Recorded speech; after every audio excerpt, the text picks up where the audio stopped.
change our mindset, transform our financial reality. Sure, that sounds easy enough, but what if we're feeling stuck? What if we don't have time to transform our reality because we're too busy making ends meet? Not to worry, it becomes easy to shift our paradigm if we can clearly see where we're at in this moment. And today, that's exactly what we're going to do.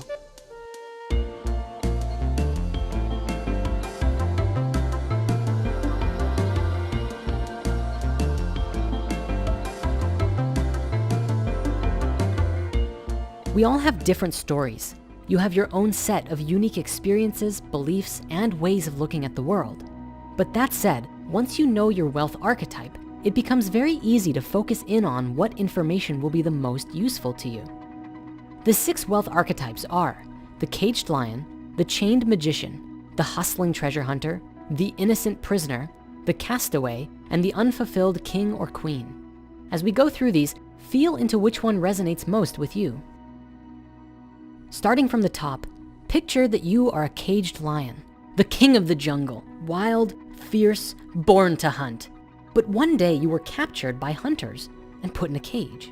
You say to yourself, I'm gonna get out of here and then you'll see how dangerous I am.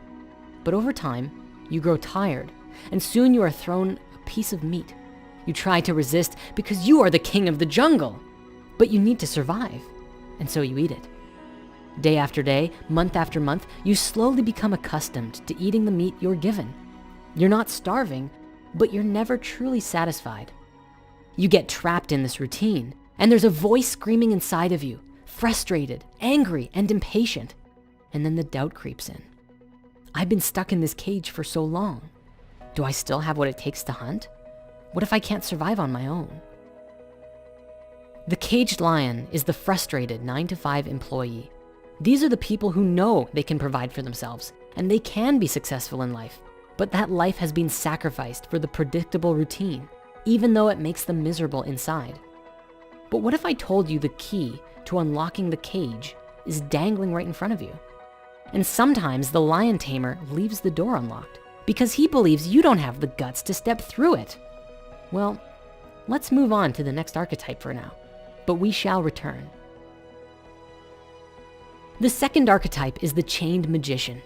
Imagine you are a powerful magician. You have powers most people can only dream of. You are filled with creativity, energy, and imagination, boundless energy that allows you to think fast, learn fast, and act quickly. However, the village elders around you have prohibited you from using your powers so that other people in the village who cannot use magic won't feel threatened. Your powers are unique and different, and they go against conventional wisdom. Even though you can bring great change for your village, the elders warn that staying with tradition is safer than trying something new.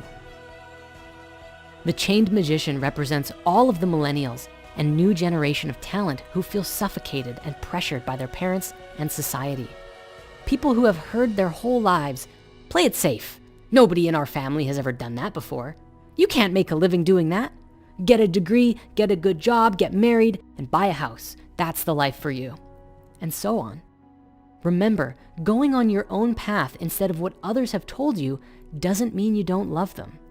You might feel alone and misunderstood, but as you go out into the world and pave your own trail, you discover that there are far more magicians like you out in the world.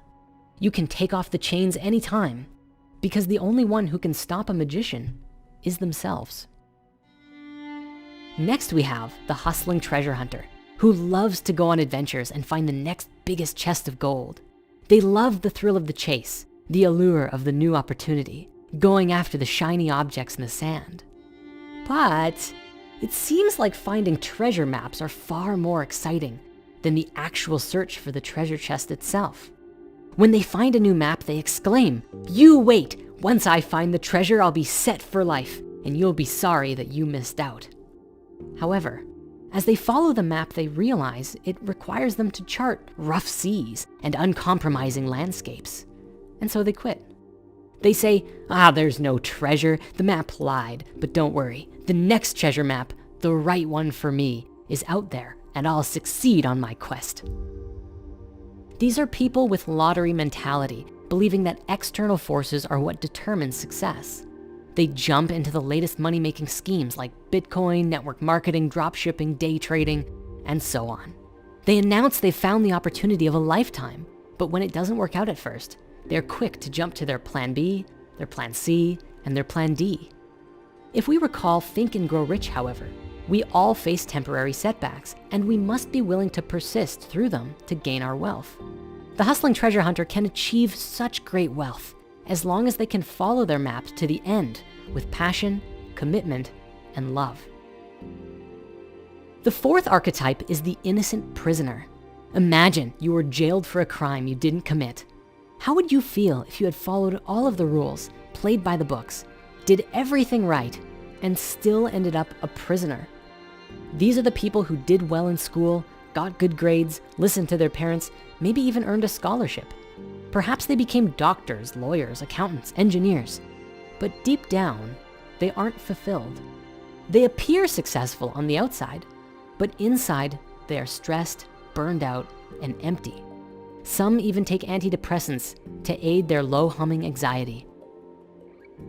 They say, I did everything I was supposed to do, so why do I feel lost and empty inside? What did I do wrong? The biggest struggle here is that they don't think they can stop living this way because it would be irresponsible, and so they bottle it up and the feelings get worse. The mistake of the innocent prisoner is believing that conventional wisdom was the key to happiness instead of listening to their own heart's calling. The fifth archetype is the castaway. Imagine you are in a plane crash in the middle of the ocean, the only survivor who washes up on shore. You realize you are truly alone and you must fend for yourself. You build yourself a shelter, you hunt your own food, you even make a fire. But every day it's a hustle.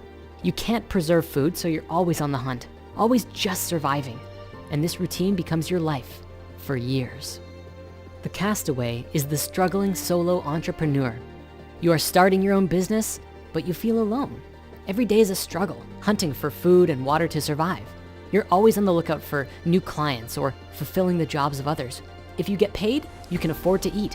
When you find your first client, it's like starting a fire for the first time. You want to celebrate, but you have nobody to celebrate with. The castaway has to do everything in their company and are never quite making it to the point when they can rest, because if they stop working, they will not survive. The mistake of the castaway is living life as a lone wolf. While they have what most consider freedom, they are lonely and they have no long-term sense of future certainty. And finally, we have the unfulfilled king or queen. This was the person who conquered many obstacles and are finally sitting on the throne. It wasn't easy. You've worked hard for years or decades to get to this position, and you have everything you've ever wanted: fortune, lifestyle, and status. But for some reason, your happiness is fleeting. Instead of joy, other things fill your mind. What if other kingdoms attack or try to take you over? So you build up your army or fortify your defenses, and you feel satisfaction for just a moment. And then another fear sets in, and you itch for the next achievement. This archetype is the overachiever, the one who is always at the top of their class, worked hard, succeeded in life, pushed to get ahead. Perhaps it's a talented CEO, an executive, senior partner, or other high up position. But deep down, they're afraid that their peers will outperform them and strip them of their title that they've worked so hard for. But from this place of motivation, achievement does not lead to happiness. It's a trap. They have to achieve more, and inside they're still unfulfilled. The mistake of the unfulfilled king or queen is the one who finds it hard to be satisfied unless they outdid everyone else. As a wise person once said, you can't win the race of fulfillment running on the track of achievement. Now, this brings us to the end of our wealth archetypes. Do any of these sound like you? If so, don't worry, you're not alone. And I have good news. Each one of these has a solution for it, if not multiple solutions. We're going to explore these solutions in the next section of the series. However, if you're interested in going deeper into all of it right now, allow me to introduce you to the book from which these archetypes come from. It's called Unlock It by Dan Lok, the same author as FU Money that I shared with you previously. Unlock It is Dan's latest book, and truly it is a spiritual successor to FU Money in every way. It's an absolutely wonderful book, and if you feel the call, I would recommend checking it out. Next week, we're gonna look at how to truly become a master of your spiritual money. But if you are ready to go all the way right now, here's a link to unlock it. It's very much worth a read.